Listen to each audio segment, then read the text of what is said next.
delighted to be here. Thank you to all of those who helped to organize this session for us. I'm absolutely delighted to be in this conversation with Tarana and Rakesh. I've been looking forward to it for some time. I just want to take a quick moment to set a bit of context and bring the audience along with the conversation that we were thinking of having here. So the session topic is food and memory. And I mean, if I had to characterize the moment, this is a very interesting moment that we all inhabit right now, thinking about food, production, storytelling, and so on. And if I had to characterize it, I would say that really we are in the process of articulating a response to many levels of loss, right? There is loss, and all as a result of probably industrialization, urbanization, development, and so on, and loss at multiple levels. I mean, we have the loss of our forests, waterways, water bodies, and the life systems that supported, the loss of our old agricultural systems, the ways of animal husbandry and the ecological systems that supported. And then at a much more personal level, which I'm sure touches everybody here, I mean, it's the loss of village life, the ancestral home, the grandmother's kitchen, those touches, those sights, those smells, that whole sensory repertoire. So all of that is on the one side. And then on the other, I think there is this very interesting revival that is also going on, right? Big and small people from all over the country, known, unknown, acknowledged, unacknowledged, who are doing this work of reconnaissance, restoration, recreation of, some aspect of the way we were and perhaps the way we would still like to be. And that's really where I see your work coming in, right? So I'd like, maybe Tarana, you can start us off by talking about how you came into this particular space of thinking about food and restoration, revival, and memory, and so on. You've spoken about it as being almost an accidental entry. Yes, right? yes, it was. Thank you for the question. So, I was never a foodie. At least, maybe I was a foodie in denial. I barely ever cooked unless I had to cook. So it was. I would always say that though we just had home food and we just thought that okay, this is food. This is how food should be. But our palates and our taste buds were learning through every meal. And most of the women of my family were post-mortem kind of analysts, and they would just say, oh, this is wrong, something is wrong with this dish, and you should put in this or that or whatever. They would barely go to the kitchen. So that was not very encouraging, even if I wanted to cook.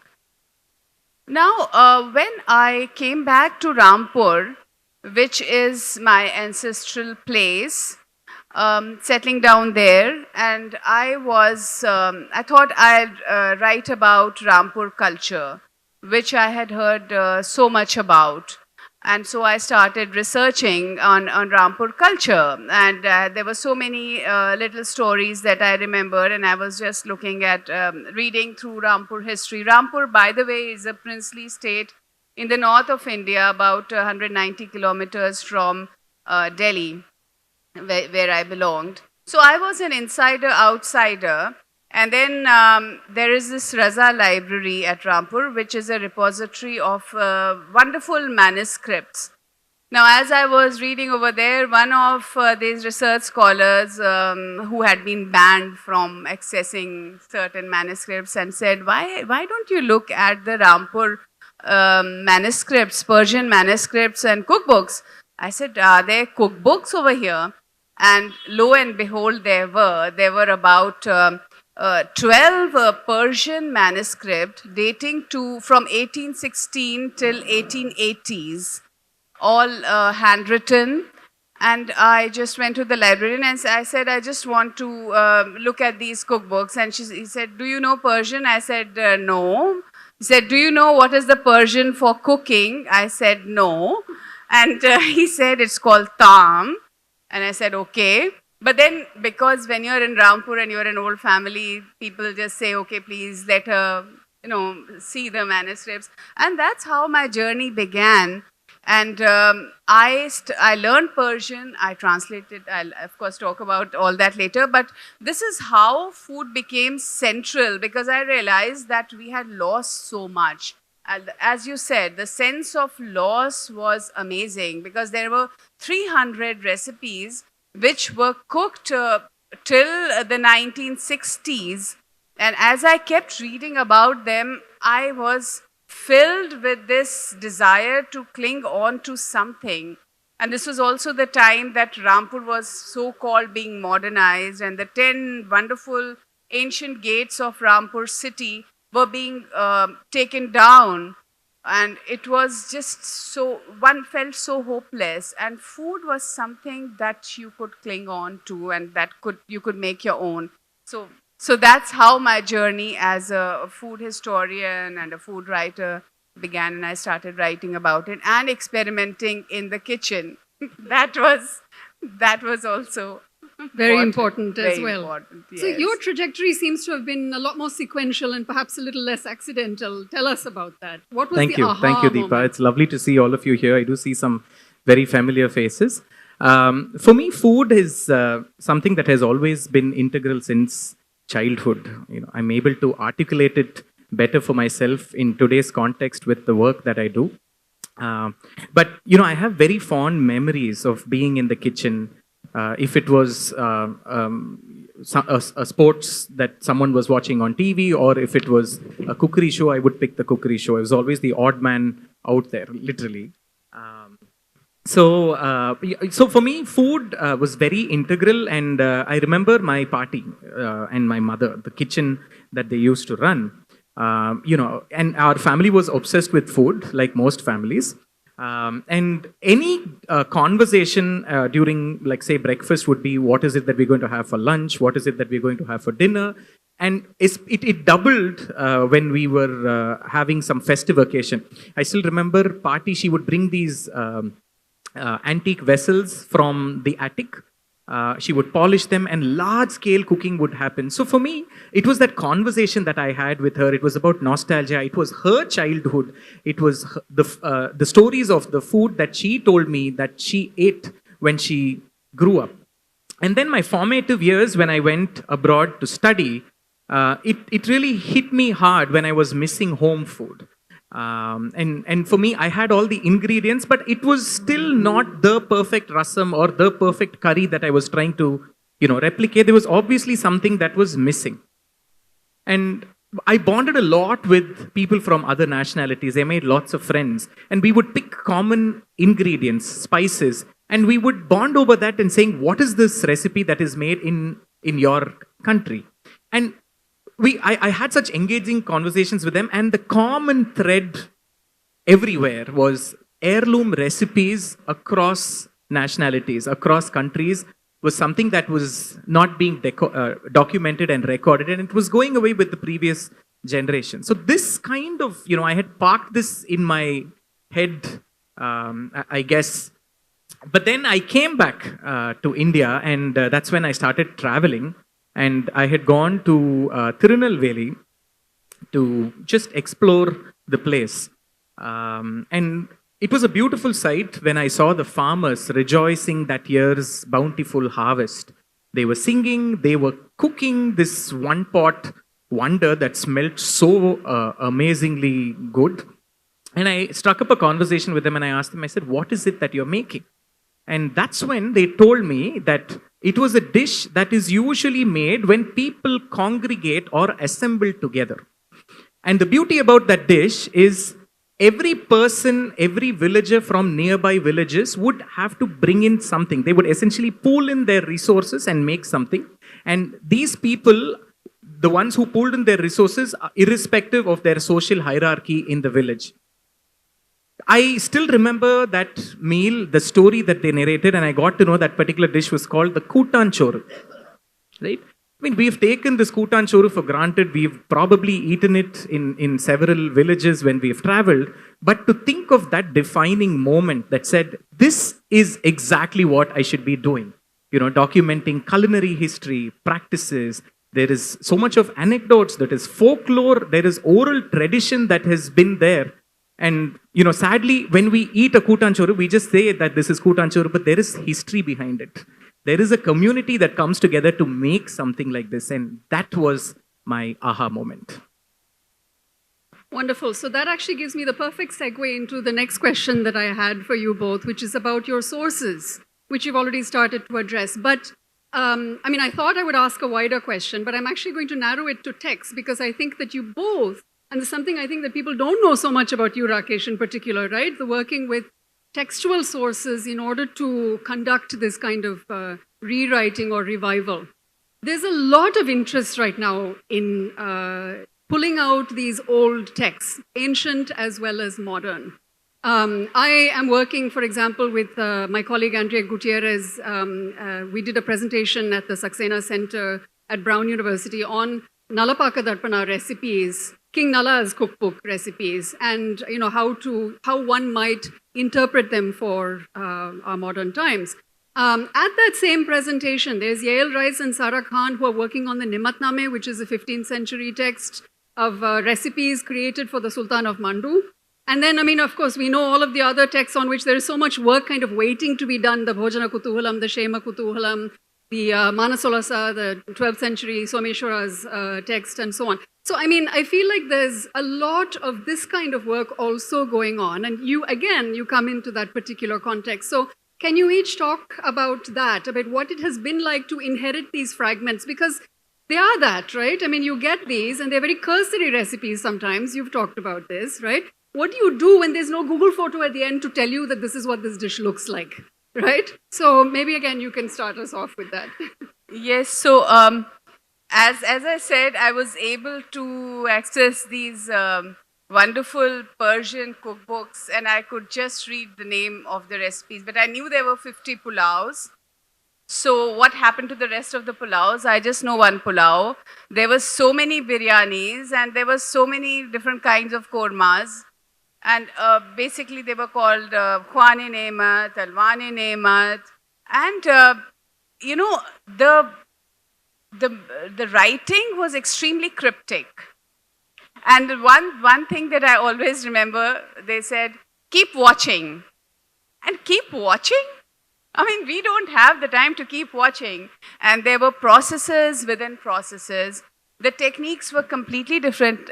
Surprisingly, the ingredients remained the same. They were the same garam masalas. They were the same other masalas. But the techniques, the changing of degchis one after the other, one degchi was changed to the other, parboiling the rice in pulao and then marinating it in flavored water. And it was so elaborate. And what we do with our pulaus now is we just make the stock and just make it, right? And most of these, you know, recipes, I had no concept what they would look like at the end because there are no pictures, basically. The names were strange. What would happen? And some of these recipes said, if you, like even for a curry, a meat curry, it would say at the end, if you want it sweet, then add syrup. So, okay, sweet curry, a meat curry that is also sweet, that was again something that I had never heard about, right? So, for instance, it said, take the meat out and put the yakhni on the shorba. So, what is shorba and what is yakhni? You know, what is pilu biranj? Biranj is chawal. So, what is pilu biranj and why does it go into this? So, the whole idea of making it was completely different. The techniques had changed completely. So, now what should we do? I did a textual translation of these recipes from Persian to Urdu, learned Persian and did that. But then again, I was completely at sea. What should be done? Luckily, there was some, because you see, recipes are actually, they never die off. They kind of change and kind of transform over the time. So there were some Urdu cookbooks, not from Rampur, but from other North Indian places like Delhi and Lucknow, which had very similar processes. So then I I could understand, okay, what is shorba and what is yakhni? You remove the meat from the shorba and it becomes yakhni, like that. So, so it was a process of really deciphering. And then the next part was when I started making it, the whole measurement system was dam, tola, masha, and these were very difficult to translate into modern measurements, and sometimes they were just dots and dashes. They were just notations. So it was tough. But I took the help, and luckily I got into this project called Forgotten Foods from the University of Sheffield, which gave me the resources to work on it, because then I would just go crazy trying out recipes. And so then I contacted the local Khansamas of Rampur, because they were carrying with them the oral history of the cuisine, and they had some idea. Though most of the Khansamas of Rampur were unlettered and they never wrote down the recipes, but they had heard from their masters, who had heard from their masters, and so they had some idea. And so then we kind of reimagined certain recipes which we found in other sources as being representative of being cooked there. Because you see, there were a lot of cookbooks, but not all. We collect cookbooks, and Nawab was also collecting cookbooks, but they were aspirational. That was another aha moment. Okay, we didn't cook all these 300 things, but we did cook some of them. And so it was a long research. At the end, we were able to reimagine and recreate some 40 recipes and present them. And let's hope somewhat they were the way they looked earlier. Amazing. So the instruction, keep watching, was in the recipes, in the right? recipe. And it almost sounds like your process was also that, right? That you kept watching and You then have to keep something looking emerged. At it. Don't leave it. Don't leave the pot like that. Some idea of mindfulness and attentiveness, I Yes. suppose, was in you have there to as be well. attentive. Slow cooking. Right. Slow right, cooking. That's what we are coming back to now. Rakesh, fill us in on how you've worked with all of these different fragments. I mean, Tarana's talked about, crisscrossing between communities, oral histories, texts, and so on. I'm sure you've had a similar trajectory. No, it's interesting. She brought out palace kitchens. For me, I remember going into the Saraswati Mahal Library, which is a treasure trove of manuscripts, and there is a lot of the culinary manuscripts that are there. What is published is the Sarabendra Bhagashastram, which is Raja Sarfoji's recipes that's been documented through an oral record. Right. But there is the royal families, when they communicated, they had a particular script called Pali. That was only known. So there was there was no spy in that case. They would just send these letters, which only the royal family knew how to decode. So there are these recipes even today in the Saraswati Mahal Library, which is written in Pali. So I've tried to bring a language expert to understand what these recipes are, because the Tanjavur cuisine is very, very eclectic. You have the Tanjavur Marathas, you have the Saurashtra speaking people there, you have the Tamil Brahmins who've lived there. So and even the people who make the food, like you'll have a recipe called the Kumbakonam Kadappa. There's no meaning for the word Kadappa, right? But it's a beautiful amalgamation of different spices that were brought in by the Marathas that blends in beautifully well with something like the sambar and the kurma. That is how, if I had to define it. But two food that I'm very, very passionate about is food from two ends of the spectrum. One is food made in temple kitchens, or sacred offerings as I like to call them, because that came from a lot of abundance. It was obviously, mostly it was considered very, very opulent. The other is food of the tribals or the indigenous communities, because that came from very, very meager resources, what was given to them. So it is very, very frugal in nature, and it's beautiful how they put together recipes. So, which is why I say food from two ends of the spectrum. Now with Temple Prasadam, obviously my point of contact for getting these recipes is the temple kitchen priest, who is not someone who is going to give you that information readily. So you kind of, uh, go on, get close to them, and try and understand the not the exact recipe, but somewhat make context of it. Then you get in touch with people in the local community, people in the temples, people who have that local knowledge about the temple for several generations, and you kind of piece it together. But most importantly, temple wall inscriptions. They are a great source of information. And I've had the opportunity to work with people who read temple wall inscriptions, and they give you so much information of how that entire region was at one point of time, what people grew, what people ate, what they donated, what is the prasadam that should be served every hour. So all of this is given in inscriptions. If you look at ancient texts like the Alvar Pasurams, like Andal's Nachiyar Tirumozhi and Tirupavai, there is a lot of food that is mentioned there. You have rice, you have lentils, you have dairy like butter, milk and ghee. And it's no surprise that today, when you look at Srivilliputtur as a region, after the temple, it is famous for the Palkova. So you kind of piece in everything together. There is a bit of oral tradition, there is a bit of culinary history, there is mythology that is there, you have inscriptions, you talk to people, and you have it in the current context of what that region actually signifies. So it's a mix of everything put together. Now, same with the concept of tribal food also. When you obviously talk to the village headman, you understand local folklore, you understand the kind of food that they ate, and it was millets. And we are talking about the year of millets, but the conversation is never about the tribal communities. They were the custodians of millets, but sadly it is not accessible for them today. That's a different conversation. But in my conversation with the Irula tribes, what I've documented is a beautiful song, which if they remember, they don't even, it's essentially a song that talks about different kinds of greens or spinach that grows during different times of the year when the rains happen, and different mountains. So you remember that song, you just go pluck the spinach and come out. So they're like memory tools, basically. Pretty much. And Sangam literature, different climatic regions, different topographical regions that are mentioned. You have the mountainous regions, you have the forested regions, you have coastal, you have dry, arid lands. And the mountainous regions talk so much about the tribal communities and the food that they ate, what was their occupation.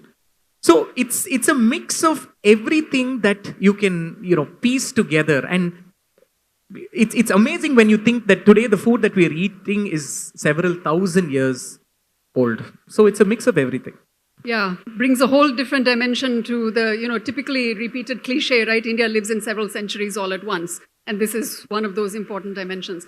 A little bit of a sidebar, because I think I've heard both of you at different moments talk about, and you just did, Rakesh, which is what called it to mind, this idea that some of these recipes may have been written down, but written down so that they could only be privy to a smaller group of people or to the kings or whoever. Can you just comment on that? That we tend to assume that just because a recipe is written down, it makes it accessible to everybody. But in fact, the stories you've uncovered are showing somewhere the opposite, right? Isn't that the case, at least in one instance that I think you've spoken about?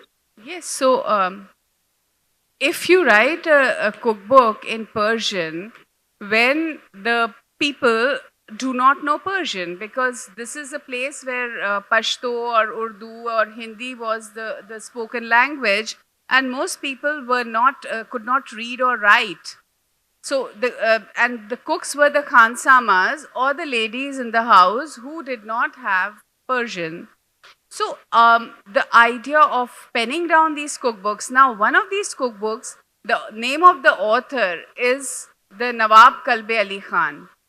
The reason is that he wanted to give the centrality to the cuisine, and he wanted to put it in writing as a historical writing that, these are the things that are being cooked in the kitchens of Rampur. Or they were noblemen. Now, it was also a time of the gourmands, the gentleman connoisseur. And the gentleman connoisseur idea was there in Awadh and Delhi, and they wanted to show that they are well-dressed and they know poetry, and they are also familiar with the idea of food and how it is cooked. Though they would never go actually and cook them, they would just consult their khansamas. And possibly most of these recipes had been written with the help of the khansamas, who are the shadowy kind of presence in the background and who are just telling you about these recipes. So in one book, which has the gentleman telling the readers, a male reader. Now, interestingly, the male writer is addressing the male reader. There is no concept of women being addressed over here in their normal kitchens. These are the royal recipe books, and he says, okay, you want to prepare for an evening with your friends, lay out the dastarkhan like this and make them wash their hands and serve out the table like this, etc., etc. It's all to men because the gentlemen were representing that culture. Now, where were the women? It is so interesting that women did not enter the picture till the 1940s when we have a Rampuri Khansama writing a book and other women like Asmati Dastarkhan being written in Awadh. I'm just talking about North India. I'm sorry because that's my area of research. So that is being addressed to the ordinary woman working in the kitchen and making food for the family. And that comes really, really later. Right? So the idea of writing was the idea of preservation. Like it was like a historical writing, like they were preserving those recipes and recording them and putting them in the libraries for people like us to know that, these things were being cooked. Rather than for the khansamas as a reference that, okay, they open the cookbook and cook something or for the women. So that's the interesting idea of who were the authors, what was their motivation, which is what I have written about and researched at length. So then some of the current work, and here I'll turn to you, Rakesh, to talk about this, because it's about then bringing out these unknown cooks who have also been in the process of decoding, these shadowy figures who have been the translators, but who have been written out of the stories back to life and back into a kind of spotlight again. Would you say? Is that the case? Yes, in a way, but taking off from what she said, what I'm reminded of is the Aini Akbari, which is literally what translates to the greatest Akbar's cookbook, if I'm not mistaken. So in that, not much is known to the outside world about the food that was made, except for one.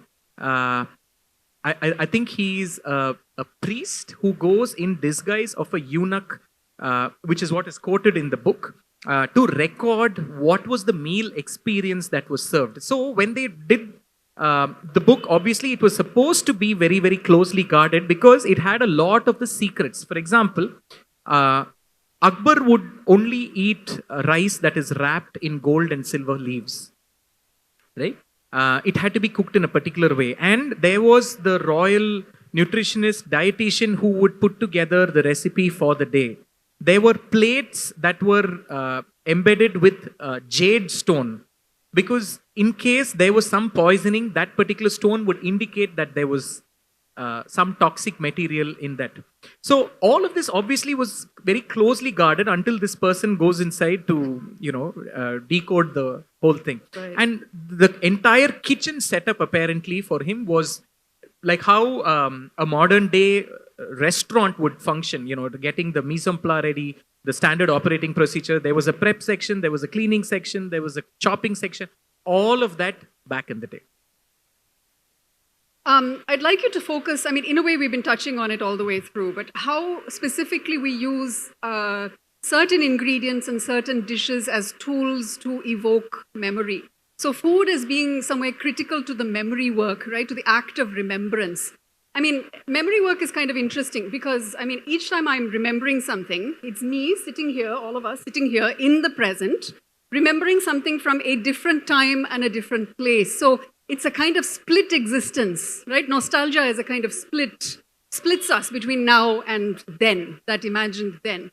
And we know very well, of course, that taste, smell, these things are very, very powerful triggers to memory, specific tastes and so on. And I've been kind of fascinated by the numbers of times in your work, but in others' work as well, of how many times people talk about such a baseline ingredient like water, right, as being things that add a certain exceptional taste and quality to food. So the role of the ingredient and the specific taste and dish in, bringing out these different dimensions. I think both of you have touched on this in so many different ways. So I'm wondering whether you can tell us the story of Tilak Chandan rice. Okay. Yes, aroma. You see, the idea of culinary memories is it's so intangible. The taste, and we are told that the taste buds are also changing as we are growing older, isn't it?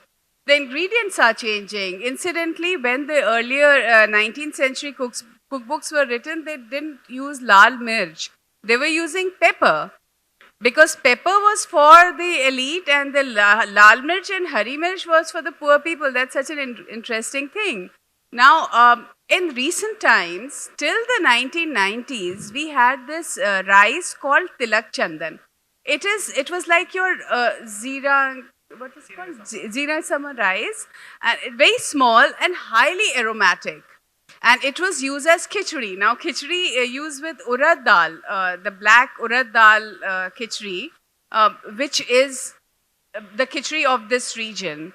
Now, of course, as children, as even grown-ups, we used to have this Tilak Chandan khichdi, and it had this wonderful aroma. It would just be all over the house. You would know that, okay, khichdi is on the boil. But after 1990s, suddenly I realized there is no Tilak Chandan around. We are just using these hybrid rice, which has no taste at all. And then we're not really aware of it, that this change has taken place over the years. It's only when I started talking to people and oral memories and culinary memories, and I realized that yes, this rice is missing. And not only this, the other rice for pulao was Hansraj. Hansraj was a rice like you have this, and again, it's not like a very long kind of a rice that you have all these, and I was so happy to have this chicken pulao biryani yesterday, which had that small rice and highly aromatic. It was so good. Otherwise, now we are using this long grain rice, that is a hybrid rice, which has no taste, except it takes on that, it's like plastic.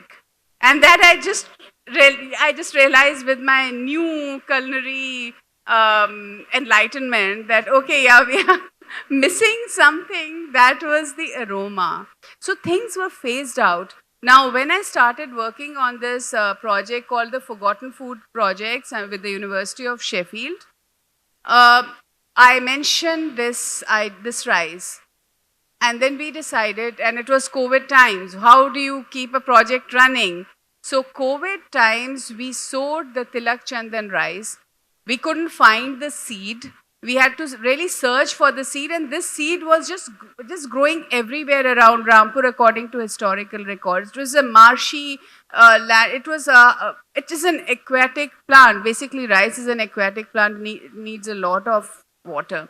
So we found this seed. This seed was then sent to UK to be grown in a lab over there as well, and that also took a very long process of permissions, etc., etc. And it was confirmed by the plant scientist over there that yes, this is indeed Tilak Chandan. We sowed this rice, and my God, that aroma of when I cooked that khichdi and I called my friends over, they said, what is this? And then they suddenly realized this. Now, is it really significant? So we did this taste test in Sheffield, where most of the people were British. We served them a hybrid rice khichdi, and we served them Tilak Chandan rice khichdi. We did the same taste test in Delhi as well, and then we made them write about it. In both these places, people equally liked both. Like half the people said, yeah, we like this better, and half of the people said, yeah, we like this better. So it was equal. But when I did the same test in Rampur, immediately it was like, and we never explained that what rice is it. This is Tilak Chandan. Where did you get it? Please give something to me. So you see, it is a cultural loss. And I'm so happy when I read about so many rice varieties that are still thriving in Kerala and Tamil Nadu, because people are preserving it. They really they really treasure that heritage rice variety. I can go on and on about it. But we did find the Hansraj rice also, and imagine we found it just 300 meters from the Pakistan border in a village called, there's a very small village, and because a lot of people are displaced and they carried their rice seeds with them. So it's a very, very long way when we can actually revive these aromatic rice varieties. We don't know, we have actually lost 2 lakh rice varieties all over India. It is terrible. It's a huge, huge cultural loss for people of different regions. So I know you've done work on indigenous rice as well. It's a real subject of some passion that we all We share. could have one session just on rice. indigenous rice. Yes, absolutely. But Tarana, I must say, I'm going to shamelessly ask you for some rice and also for a meal cooked by you. Oh, all right. I'm Most shameless when it welcome. comes to food. No, please come over to Rampur.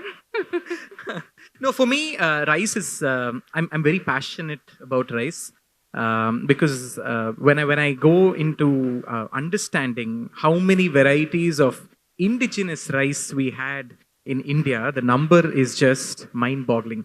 We had more than 350,000 varieties of indigenous rice. 350,000 varieties of just indigenous rice. Right? And all of these in you're talking about, brown rice, red rice, black rice, white, long, short, the kind of grain size, aroma. Sangam literature gives you so much information about these varieties of rice.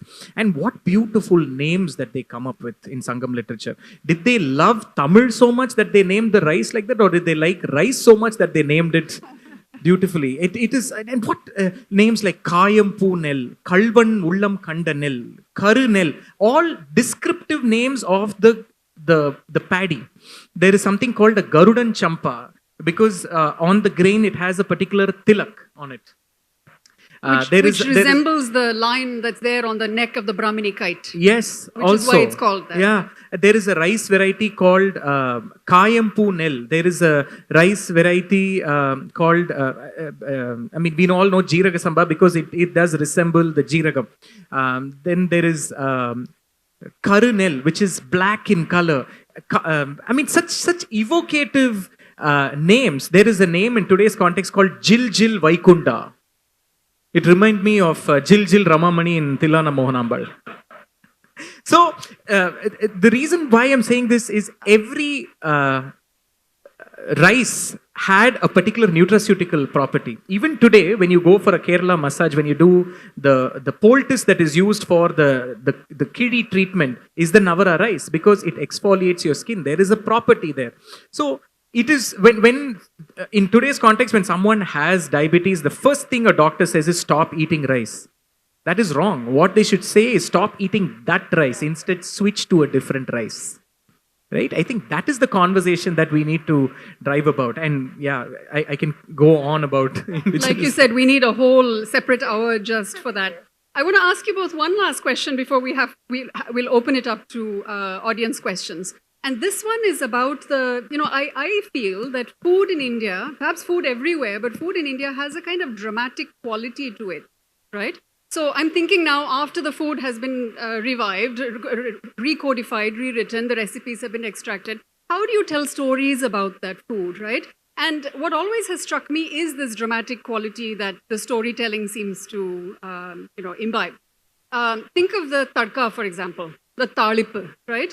Your dish is prepared, and then you've got this little pot of oil that you're heating almost to smoking point, and you're throwing these spices into it, and they do their own little dramatic thing, and then you take that and you pour it over this dish, and it is such a dramatic flourish, right? So there is a certain theatrical quality to this.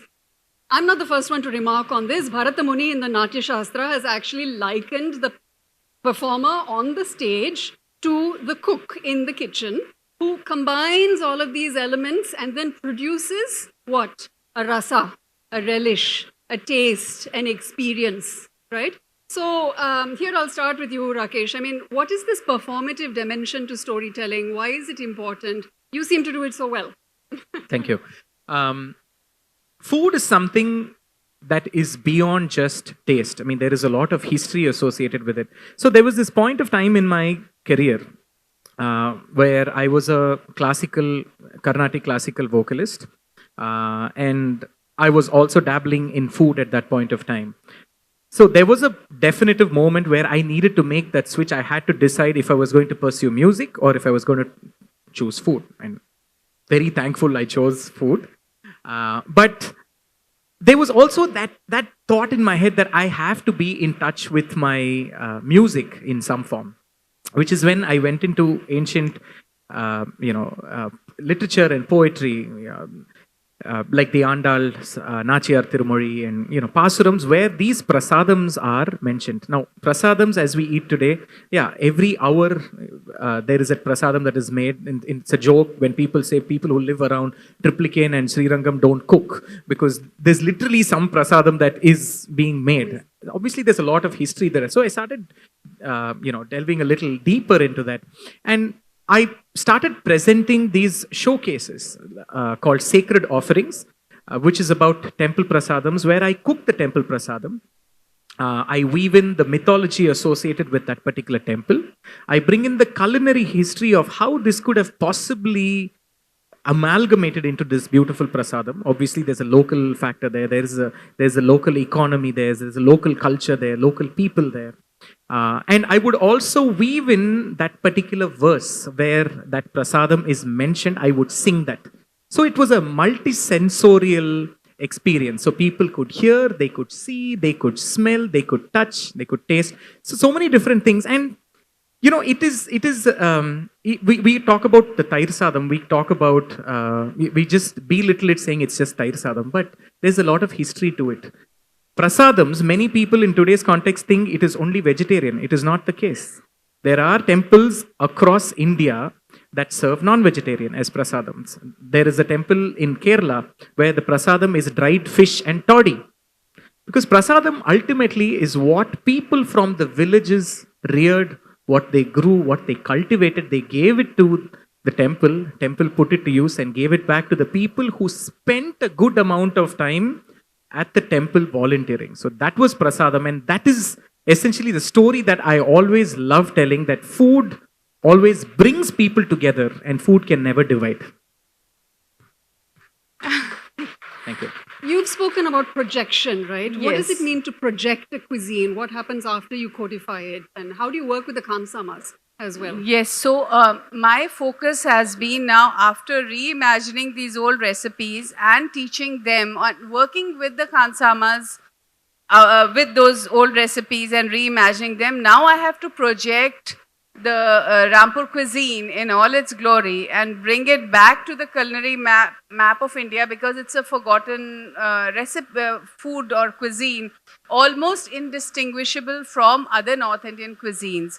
So we did food festivals at Delhi and at Jahanama Palace, where I took these khansamas and we served these old recipes, which are recreated now, to the people and explained to them what it was all about. And of course, we have been writing about them also. Another thing is that we have also made a website called Rampuri Khansama, where you can, and they cook all over India, you can talk to them, and there are the recreated recipe, the menu book, you can ask them if they can make that for whatever occasion you have. So that projection becomes very, very important, because once again we codify, we write the cookbooks or write something, and then it is left on the shelf. To project, to make it one, and also to reach out to people. I think food is a great unifier. You have to, and moving out of, I'm just saying Rampur, but with this, with another anthology that we did, I reached out across different regions and to different food writers and got to know about their recipes and their forgotten food.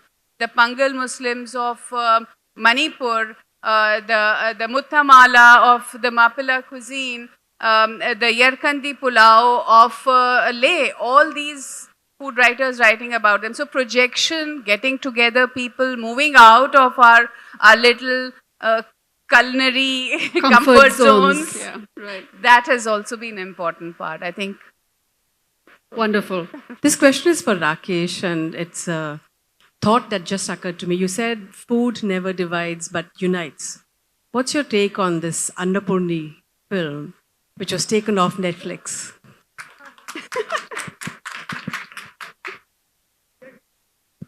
To be honest, I've not watched the film, but I know the controversy. As a chef, you're supposed to do what you're supposed to do.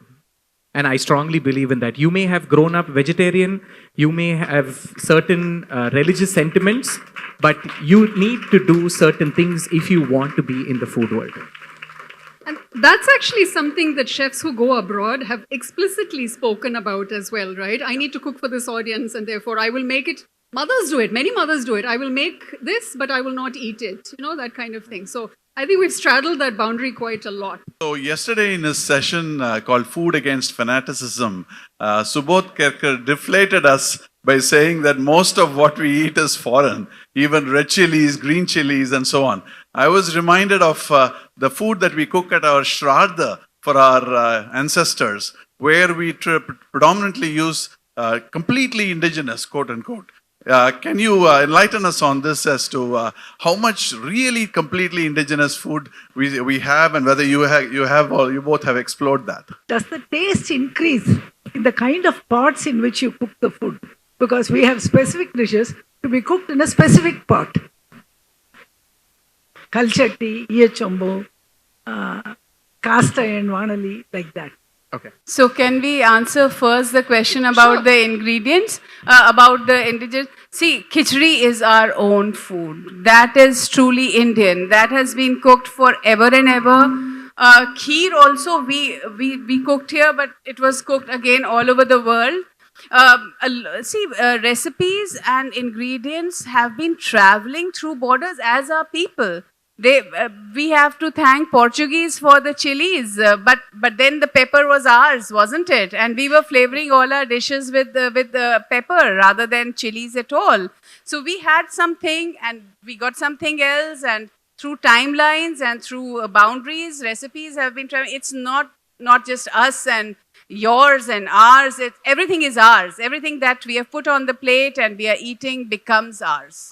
That's what I believe. Ours in a big collective sense, right? Yes. In a very large collective sense. Yes, exactly. You want to take the question on the... So what we need to also understand is the timeline in which these recipes would have also been documented. There was a point of time when these recipes were documented, which we follow as an oral tradition, textual tradition that's been written about. Yes, granted that pepper is something that is indigenous, moong dal is indigenous, and of course I spoke a lot about rice. But that said, yes, you did have the country vegetables, or the natukariga as they would call it, which is what was locally available back in the day, well before carrot, beans, potatoes came in. These are traditions that we stick to again because these were documented. But before that, we never know how things were. And as we speak today, it is evolving. Pineapple rasam today is probably a mainstream in wedding menus, but maybe 15 years ago, it was a fusion that happened and people were appalled. Maybe, right? Who knows? Maybe 10 years from now, we'll probably have fresh olives in rasam that is being served to us. We never know. As we speak, it is evolving. The culinary landscape, the cultural landscape is evolving as we speak. So, is that the most authentic recipe? Yes, it was the most authentic recipe that was documented, which we follow today. What is the future going to be? We'll have to wait and watch. And about the vessels.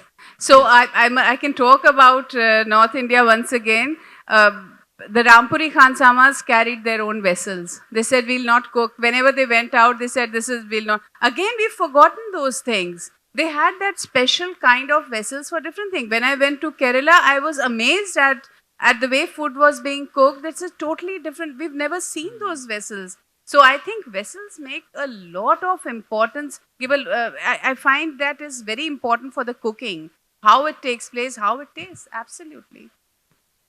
And just to add a little point to what Rakesh had said earlier, to use a kind of analogy from plants, right? I mean, instead of talking about what is indigenous and what is not, there are plants that go places and become localized in the way the tamarind became localized in India. And we've embraced it, and so it's what you said, it's potatoes, so many of them. So we've become a kind of an amalgamation. And maybe on that note, we are exactly last. on time. Oh, One last. okay, sure, just one last This one question. is from a bunch of us here for Rakesh. You talked about that Irula tribe who had documented a recipe in the form of a song. Can you sing it for us? Speak of food and performance, right? So I don't know I don't remember all the lines, but the context is if you follow the word dage I think means green or spinach in the local language.